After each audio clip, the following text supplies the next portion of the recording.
Sobre as considerações sobre desenvolvimento mediúnico, né? Na semana passada nós falamos bastante sobre a diferença um pouco entre o kardecismo e a Umbanda, o desenvolvimento mediúnico nos dois, e hoje nós vamos seguir o nosso assunto, que está bem interessante hoje também, tá? Então a pergunta então para Ramatiz é a seguinte: não é louvável a ansiedade de todo médium em comunicar o mais breve possível o pensamento dos espíritos desencarnados, a fim de cumprir o seu dever espiritual e fortalecer-se sob a proteção do guia para enfrentar os óbices da vida humana? Né? Não é normal a gente, quando está começando a ser médium, a gente ter essa ansiedade de querer ser médium, né? Eu quero incorporar, eu quero estar no trabalho de desobsessão, eu quero ser passista, eu quero ser trabalhador. Será que é louvável essa ansiedade de todo médium? Né? Vamos ver a resposta. Tá bom, Sou? Tá bem? Bom, a resposta então de Ramatiz. Então vamos lá. Embora sem comunicar diretamente o pensamento dos espíritos dos falecidos, ele há de incorporar inúmeros valores no seu acanhado patrimônio espiritual, né? Isso quer dizer assim, mesmo a pessoa que não esteja trabalhando com a mediunidade, né? Ela tem ali, há de incorporar inúmeros valores no seu acanhado patrimônio. Ela tem outras formas de ajudar, tem outras formas de aprender. Não é só trabalhando na mediunidade. Então, isso aí ali, muito antes da aflitiva ideia fixa de ser médium para receber o guia ou fazer a caridade, né? Como diz ali Ramatiz, aflitiva ideia, essa palavra deixa muito claro a aflição da pessoa quando ela se reconhece como médium e ela tem essa aflição, essa eu quero, não importa como, mas eu quero. É ou não é? Quem nunca? Né? Não sabe como faz, nunca estudou nada sobre espiritismo, nem estudou nada sobre Umbanda, nem Quimbanda, ela simplesmente quer incorporar, né? Uma ansiedade, uma aflição. Aí diz aqui, a guisa de acadêmico diplomado para exercer determinada profissão, né? Aqui Ramatiz então está comparando o médium com alguém que recém acabou de se formar na faculdade, que quer exercer a profissão. Né? Ele está comparando isso, né? Aí segue ali. Junto à mesa kardecista, o aspirante a médium não desfruta só de seu desenvolvimento mediúnico. Ele também afina o seu sentimento fraterno em favor dos necessitados, né? Isso a gente falou na semana passada, que o desenvolvimento mediúnico, ele não é só para tu incorporar, só para tu fazer bonito aos olhos dos outros, né? Ela tem o seu papel muito na questão do sentimento fraterno. O que é? Na medida que tu está trabalhando com as entidades na incorporação na mesa mediúnica, tu está aprendendo com ela, né? E como eu sempre digo, aprendendo o que não fazer, né? Porque geralmente a gente trabalha na mesa mediúnica com espíritos doentes, espíritos renitentes, espíritos deformados, espíritos com muito ódio, espíritos que não perdoam de jeito nenhum. Então todas essas passagens que nós temos, que a gente chama passagem, seria a comunicação mediúnica, né? Se em uma hora e meia de trabalho espírita tu tem 10, 15 comunicações de espíritos, com cada uma tu vai aprendendo um pouco, né? Aprende o que fazer e também aprende o que não fazer, dependendo, né, do tipo de espírito que vai dar a comunicação. Então não é só tu te desenvolver mediunicamente, é tu te desenvolver como pessoa, né? Exercitar a reforma íntima. Ele também assim como conquista as novas amizades benfeitoras. Isso é muito interessante, né? Porque a gente conhece as amizades benfeitoras encarnadas, né? A gente se conhece aqui, né? Se dá oi, se dá beijinho. E as entidades que estão do outro lado, que são muito mais numerosas, essas a gente não conhece, né? Mas elas nos gostam, né? Elas sabem que a gente está ali para o que deve na hora que elas precisarem. Se elas precisarem encaminhar um espírito que está, né, Digamos assim, vocês estão vindo lá da boca da ponte, vocês estão vindo para cá e tem um espírito que está necessitado. Aí os trabalhadores do bem vão lá e se encostam aquele espírito que está precisando ser encaminhado e carregado, ele não sabe como chegar até aqui, encostam até o médium, ele vem aqui. Então, quer dizer, tu é um amigo dos benfeitores, né? É um trabalho mútuo, né? Tu é amigo deles e eles são teus amigos. Então, à medida que tu vai trabalhando no trabalho mediúnico, não só no centro espírita, sempre deixando claro, também na Umbanda, na Quimbanda, no Candomblé ou na nação africana, tanto faz, à medida que tu estiver trabalhando, tu vai tendo as amizades benfeitoras. E aí, então, se vocês imaginam, se vocês trabalham 50, 60 anos na mediunidade, quanto espírito, tanto os benfeitores da casa, quanto os espíritos que vocês ajudaram. Né? A gente falou, não sei se foi na terça-feira passada, do caso do... Não era do Chico? De quem era mesmo? Eu me esqueci. Do que morreu, né? Do doutor? Do doutor, Doutor Bezerra? Do Bezerra? Tá, do Bezerra. Que é o caso aquele que ele chegou lá e tinha um monte de espírito que ele atendeu, né? E são amizades que a gente não tem noção de quantas mil a gente pode angariar no decorrer das práticas mediúnicas. Claro, e também não é só no centro espírita, né, nos centros que eu enumerei, também nas outras religiões. Na medida que tu faz o bem, tu vai recebendo o auxílio e o amor dos espíritos benfeitores, independente da religião que tu vai trabalhar. Tornando a mente receptiva aos conhecimentos técnicos sobre a mediunidade e aos princípios salutares da doutrina espírita. Então, à medida que tu te doa para o trabalho mediúnico, com os fluidos que tu recebe no teu córtex cerebral, que eu digo sempre nas sinapses das células nervosas que tu tem, essa energia vai tornando que te torne, digamos, mais inteligente, digamos assim. Tu te torna mais receptivo a saber as questões técnicas, como é que funciona a mediunidade. Bom, o espírito, quando vai dar comunicação, ele está em cima de mim, está embaixo, está do lado, está do outro. Quais são os chakras que ele se liga a mim? Né? Eu tô tendo uma incorporação consciente, inconsciente. São todas questões que no decorrer da tua caminhada tu vai estudando, vai aprendendo. E isso vai acontecer no decorrer da caminhada, né? Porque a tua inteligência vai sendo exercitada, os fluidos que tu vai recebendo no teu cérebro, tanto físico quanto espiritual, vão fazendo com que essas conexões de conexões de inteligência vão ficando cada vez mais fáceis, né, de acontecer. Se tu fosse um espírito que não quisesse estudar, que não quisesse fazer nada, isso ia se tornar muito mais difícil, essa questão intuitiva dos espíritos superiores. Mesmo antes de exercer o seu mandato mediúnico, ele desembaraça a língua na cooperação ao doutrinador da noite. Né? Isso quer dizer, ele conversa com o doutrinador, sempre lembrando para vocês, já falei semana passada, é aquela pessoa que conversa com os espíritos na sessão mediúnica, ele é chamado de doutrinador.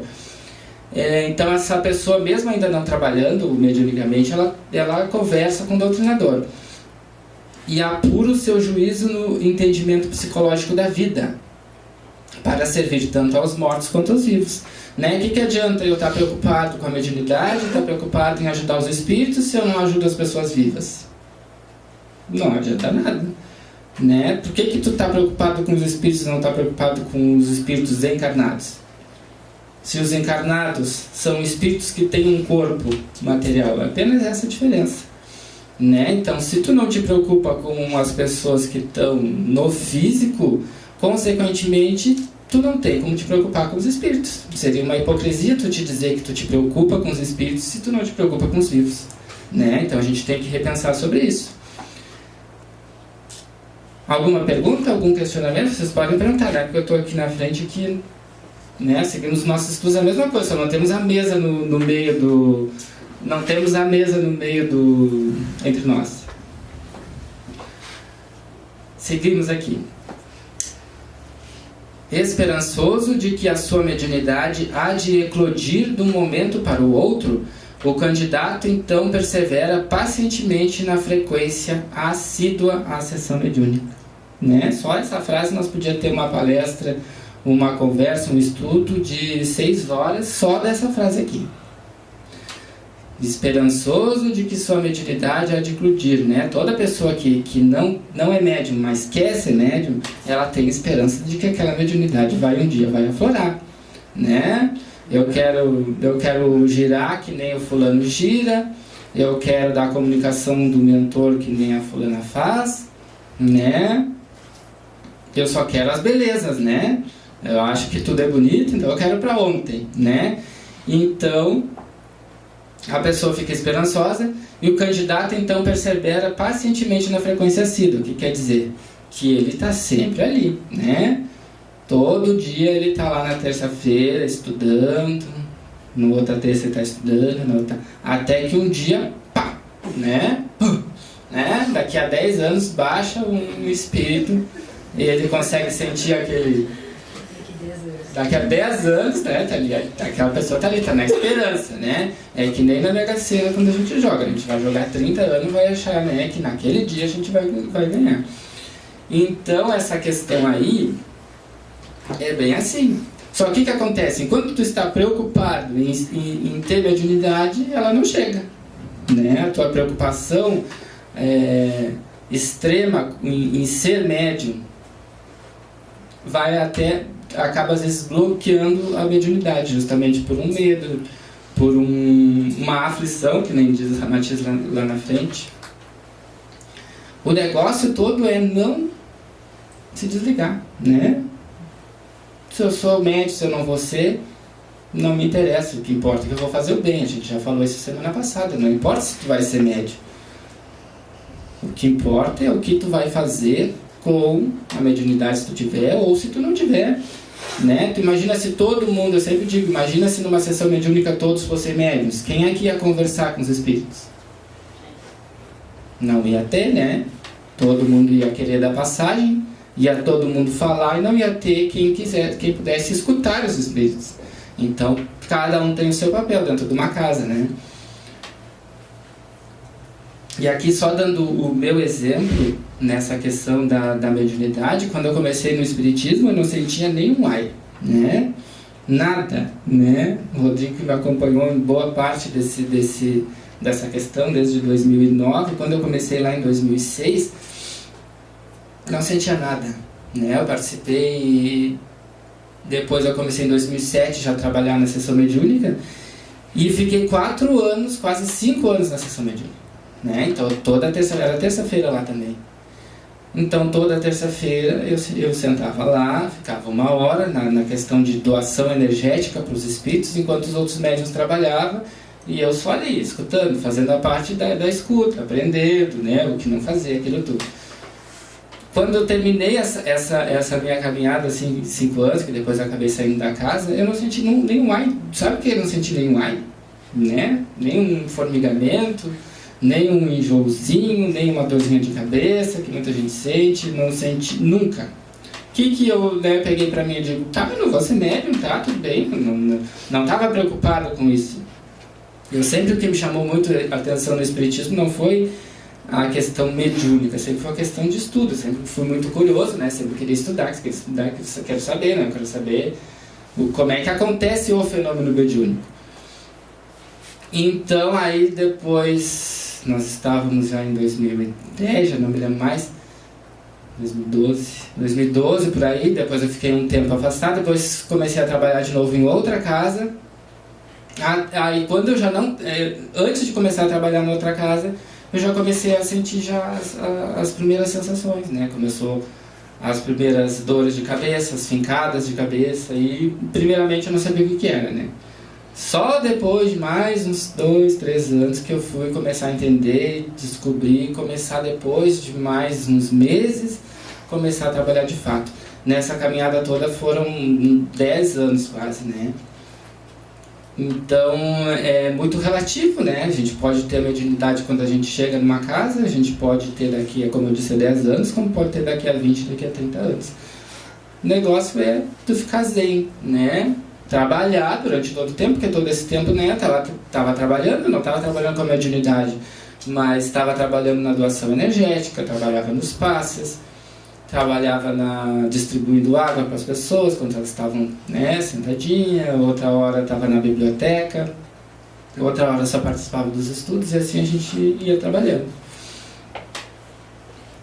Seguindo aqui. Deste modo, aproveita centenas de horas exercendo atividade benfeitora, em atitude louvável,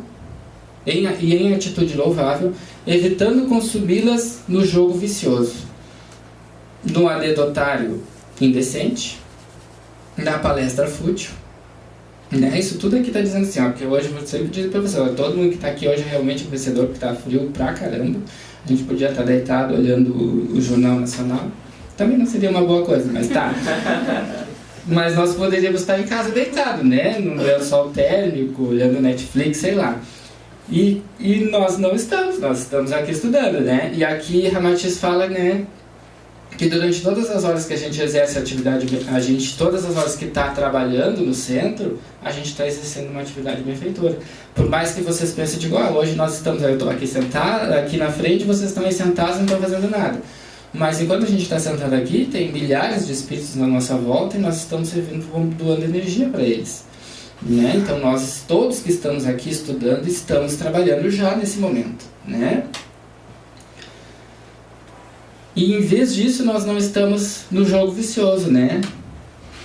No anedotário indecente, na palestra fútil, né? Na conversa, daquela conversa que não presta para nada. Na crítica injusta, na discussão sobre política e no despeito desportivo. Olha só, uns exemplos bem... Isso aqui foi escrito em 1970, faz 50 anos, mais ou menos, e serve para hoje. Né? A diferença é que hoje a gente gasta mais o tempo no Facebook, no Instagram, no WhatsApp, falando bobagem, né? Em vez de estar se colocando o que presta para dentro da gente, né? Que é o estudo sério. E aí diz ali, ó, vamos ter que trocar a tela agora.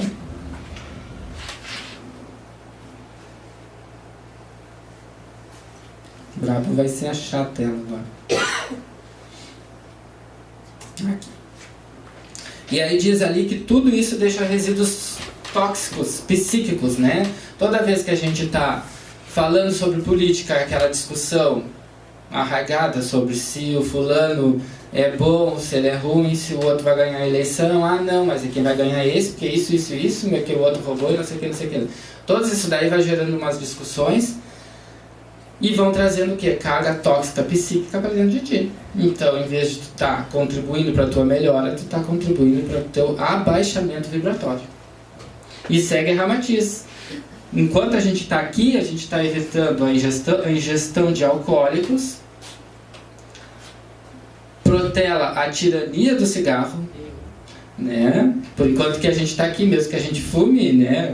Já que tu te saltou aí, né? Não ia te dar como exemplo, mas tu já está te dando, né? Enquanto a gente está aqui, né? Por mais que a gente fume, a gente não tá fumando, então já está. Vence a ociosidade mental e não desperdiça o tempo precioso à escuta da novela radiofônica xaroposa. É claro